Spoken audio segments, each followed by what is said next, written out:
Hi అండి, అందరికీ నమస్తే. నేను మీ సునీల్ మద్దాల. ఏంటంటే చంద్రబాబు నాయుడు గారు సంపద సృష్టించాలి, లేకపోతే కుదరదు. ఎందుకంటే ఈ నెల అంటే వచ్చే నెల 1వ తారీఖు కల్లా 10,000 కోట్ల రూపాయలు కావాలండి. కాబట్టి ఆయన ఏదైతే వాగ్దానం చేశారో పెంచిన పెన్షన్లకే 4,408 కోట్ల రూపాయలు కావాలి 1వ తారీఖు నాడే. అందు గురించి చంద్రబాబు నాయుడు గారు సంపద సృష్టిస్తా అన్న మాట పక్కన పెట్టి పాపం ఆర్బీఐ రిజర్వ్ బ్యాంక్ దగ్గరికి 2,000 కోట్ల రూపాయల కోసం అప్పు కోసం వెళ్ళాడండి ఆయన. ఏంటి అలా వెళ్ళాడని తక్కువ ఏం చెప్పకండి, ఎందుకంటే అప్పు తప్పదు. ఎందుకంటే ఆంధ్రప్రదేశ్లో డబ్బులు లేవు, అన్ని అప్పులే ఉన్నాయి.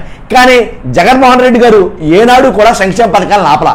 కాబట్టి ఈ 5 సంవత్సరాల్లో సంక్షేమ పథకాలు ఆగుతాయా, కంటిన్యూ అవుతాయా ఏంటనేది అర్థం కాలేదు. మరి సంపద సృష్టిస్తానన్న 14 ఏళ్ల పరిపాలన ముఖ్యమంత్రి గారు సంపద ఎలా సృష్టిస్తారు? అసలు 2014లో ఎలా సంపద సృష్టించారు? అసలు 14 ఏళ్ల కాలంలో, 2014 కాదు 14 ఏళ్ల పరిపాలనలో సంపద ఎంతవరకు సృష్టించారు? ఆయన సృష్టించిన సంపద ఎంత? ఇప్పుడు సంపద సృష్టించకపోతే ప్రభుత్వం నడవదు. ఎందుకంటే బాబు గారు ఇచ్చిన హామీలే అమలు చేయాలంటే ఏడాదికి 1,50,718 కోట్లు కావాలి. అక్షరాల 1,50,718 కోట్లు కావాలి. కాబట్టి సంపద ఖచ్చితంగా సృష్టించాలి, లేకపోతే ఏం జరుగుతుంది అనేది ఈ వీడియోలో చెప్పబోతున్నాను. సంపద ఎలా సృష్టించారు, ఎలా సృష్టించబోతున్నారు అనేది ఈ వీడియోలో చెప్తున్నాను. పూర్తిగా వీడియో చూడండి. చూసిన తర్వాత మీ అమూల్యమైన అభిప్రాయాన్ని కామెంట్ రూపంలో తెలియజేయండి. ముందుగా నాకు మోటివేషన్గా ఉంటుంది, ఒక లైక్ చేయండి. లైక్ చేసిన తర్వాత కొత్త వాళ్ళు అయితే కనుక పక్కాగా ఛానల్ని సబ్స్క్రైబ్ చేసుకోండి. ఎందుకంటే ఇలాంటి ఇంట్రెస్టింగ్ వీడియోలు మీ ముందుకు తీసుకురాబడతాయి. కాబట్టి లైక్ చేయండి, సబ్స్క్రైబ్ చేయండి. ఈ బాబు గారు ఇచ్చిన హామీలు అమలు చేయాలంటే ఏడాదికి 1,50,718 కోట్లు కావాలండి. హుటాహుటిన ఈ 1వ తారీఖున మాత్రం 4,408 కోట్లు కావాలి. ఎక్కడి నుంచి తెస్తారు? సంపద ఎలా సృష్టిస్తారు? అవన్నీ పక్కన పెట్టండి. ముందు ఆర్బీఐ దగ్గరికి అప్పుకి వెళ్ళారు బాబు గారు. ఎలాగైతే 14 ఏళ్ల పరిపాలనలో ఆయన సృష్టించిన సంపద ఏంటో తెలియదు, కానీ ఇప్పుడు ఆయన సృష్టిస్తానన్న సంపద ఏంటంటే ఏ అంటే అమరావతి, పి అంటే పోలవరం. అవే సంపద సృష్టి కేంద్రాలు అని అన్నాడు ఆయన. ఎలాగా అమరావతి ఎలా సంపద సృష్టిస్తుంది అని అంటే కనుక గొప్పగా చెప్పారండి ఆయన. ఎలా అంటే అమరావతిలో మ్యాక్సిమం మేము పోగేసింది ఒక 50,000 ఎకరాల దాకా ఉంది. ఆ 50,000 ఎకరాలు కాకుండా ఇంకా చాలా పోగేశాం, ఏవైతే ఎకరాలు. కాబట్టి అమరావతి నిర్మాణానికి అవసరమయ్యే భూములు మాత్రమే ఉంచుకుని మిగిలిన భూములు అమ్మేస్తాం. ఎందుకంటే ఆల్రెడీ నేను ఒక వీడియో చేశా, ఎకరం 100 కోట్లు అమరావతి అని. కాబట్టి ఏదైతే అమరావతి నిర్మాణానికి కావాలో ఆ నిర్మాణానికి కావాల్సిన భూములు మాత్రమే ఉంచుకుని మిగిలిన భూములు అమ్మేస్తాం. మిగిలిన భూమి అమ్మగా వచ్చిన డబ్బులతోటి రాజధాని నిర్మించేస్తాం. ఇదండి బాబు గారు చెప్పినటువంటి స్పెషల్ ఐడియా అనమాట ఇది. కాబట్టి ఆ రకంగా అమరావతి నుంచి సంపద సృష్టిస్తారు. ఇదండి. కాబట్టి అంటే ఉన్న భూములను అమ్మేసి సంపద సృష్టిస్తారు. ఇంకోటి ఉందండి, ప్రస్తుతానికి డబ్బులు లేవు కాబట్టి ఏమమ్ముతారంటే కనుక ఏదైతే ప్రభుత్వానికి చెందిన సెక్యూరిటీ బాండ్లు, ప్రతి రాష్ట్రం దగ్గర ప్రభుత్వానికి కొన్ని సెక్యూరిటీ బాండ్లు ఉంటాయి. అత్యవసరంగా అమ్ముకోవడానికో లేకపోతే దాన్ని ఉంచుకోవడానికి ఏదో రకంగా వాడుకోవడానికి సెక్యూరిటీ బాండ్లు అనేవి కొన్ని ఉంటాయి. కాబట్టి మన రాష్ట్రం దగ్గర ఆంధ్రప్రదేశ్ కూడా సెక్యూరిటీ బాండ్లు ఉన్నాయి. సెక్యూరిటీ బాండ్లు, ఆ సెక్యూరిటీ బాండ్ని వేలానికి పెడతారంట. వేలానికి పెట్టి వాటిని అమ్మేయబోతున్నారు. సెక్యూరిటీ బాండ్లు ఎంత ఉన్నాయంటే కనుక 2,000 కోట్ల రూపాయల విలువైన సెక్యూరిటీ బాండ్లు మన దగ్గర ఉన్నాయి. ఈ నెల 25వ తేదీన ఇవి వేలానికి రానున్నాయి.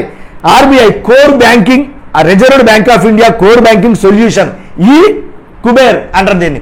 ఈ కుబేర్ అనే ద్వారా ఏంటి వేలంపాట జరగబోతుంది.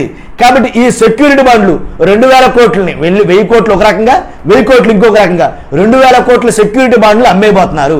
ఇది కూడా సంపద సృష్టిలో భాగమే, తప్పుగా అనుకోవద్దు. తర్వాత 2000 ఏదైతే 14 సంవత్సరాలు పరిపాలన చేశారో ముఖ్యమంత్రిగా చంద్రబాబు నాయుడు గారు, అప్పుడు సంపద సృష్టించారు. ఎలా సృష్టించారంటే కనుక చాలా మంది రాజకీయ నాయకులు చెప్తున్నారు, అసలు ఇసుక్కి రేట్ అంటూ లేని టైంలో, ఇసుక ఫ్రీగా ఇచ్చే టైంలో ఇసుక కంటే ఒక ధర పెట్టారు చంద్రబాబు నాయుడు గారు. నిజమండి, ఫస్ట్ ఇసుకని అమ్మింది చంద్రబాబు నాయుడు గారే. ఒక్కసారి గతంలోకి వెళ్తే కనుక 2014లో బాబు గారి పాలనలో ఇసుకను అమ్మి కోట్ల రూపాయలు సంపాదించారు. నిజమండి, ఏదైతే ఇసుక ఉందో దాన్ని డ్వాక్రా మహిళలకి, ఆ ర్యాంపులన్నీ డ్వాక్రా మహిళలకి ఇస్తున్నామని చెప్పేసి డ్వాక్రా మహిళల ముసుగులో కొంతమంది బడా నేతలు ఆ ఇసుక ర్యాంపులను స్వాధీనం చేసుకుని ఏంటి ఇసుక 6,000 రూపాయల కాడి నుంచి మొదలయ్యి అలాగే చాలా పెంచుకుంటూ కొన్ని కోట్ల రూపాయలు అయితే కనుక సంపాదించడం జరిగింది. అది కూడా సంపద సృష్టించడమే లేండి. తర్వాత డ్వాక్రా ఆడవాళ్ళ ప్లేస్లో చాలా బయటకు వచ్చేసారు. ఎలాగో ర్యాంపులన్నీ కూడా బడా నేతల చేతుల్లోకి వెళ్ళిపోయాయి. కాబట్టి తర్వాత ఫ్రీ అన్నారు, చాలా జరిగింది ఇంక ఇసుక గురించి. అలాగే సంపద సృష్టించారు. 14 సంవత్సరాలు పరిపాలించిన నారా చంద్రబాబు నాయుడు గారు 2014లో ఎర్రచందనం అమ్మొచ్చు అనే గొప్ప విషయాన్ని కనిపెట్టారు. నిజమండి. అంటే అప్పటికే చాలా మటుకు ఎర్రచందనం దొంగలు అమ్ముకుంటున్నారు అనుకో, మొత్తం ఎలాగైతే ఎర్రచందనం కూడా అమ్మేయచ్చని, ఏదైతే డబ్బులు కింద ఉన్న ఎర్రచందనం ఏదైతే ఉందో మొత్తం ఎర్రచందనాన్ని మొత్తం అమ్మేయడం జరిగింది. కాబట్టి ఇప్పుడు నేను అమ్మిన లెక్కలు చూస్తే సెక్యూరిటీ బాండ్లు అమ్ముతారు, అలాగే అమరావతిలో మిగులు భూములు అమ్ముతారు, తర్వాత ఇసుక అమ్మేస్తారు, తర్వాత ఎర్రచందనం అమ్ముతారు, ఏంటి ఇంకా చాలా ఉన్నాయి ఇలాగా ఒక్కొక్కటి. కాబట్టి ఇలాగా చంద్రబాబు నాయుడు గారు ఏది చెప్పినా గొప్పగానే ఉంటుందండి. ఎందుకంటే మా అమ్మ పడ్డ కష్టం నాకు తెలుసు. ఎందుకంటే కట్టెల పొయ్యి మీద మా అమ్మ వంట ఉండేది. మా అమ్మ పడ్డ కష్టం గుర్తుకొచ్చి ఈ ఎన్నికల మేనిఫెస్టోలో ప్రతి మహిళకి 3 గ్యాస్ బండ్లు ఫ్రీ అన్నారు. అసలు దానికి దీనికి ఎక్కడ సింక్ అయిందో నాకు అర్థం కాల. కాబట్టి 3 గ్యాస్ బండ్లు ఫ్రీ అన్నారు. కాబట్టి ఇంకా 3 బండ్లతో ఏడాది కాలం పాటు కంట్లోంచి నీళ్లు రాకుండా మహిళ వంట చేసుకోవచ్చు. అది చంద్రబాబు నాయుడు గారి మేధావితనం. ఇంకా ఉన్నాయండి బాబు గారు చెప్పిన మాటల్లో. ఏంటి కర్నూలు ప్రభుత్వ ఆసుపత్రిలో ఏం జరిగిందో గొప్పగా చెప్తాను చూడండి.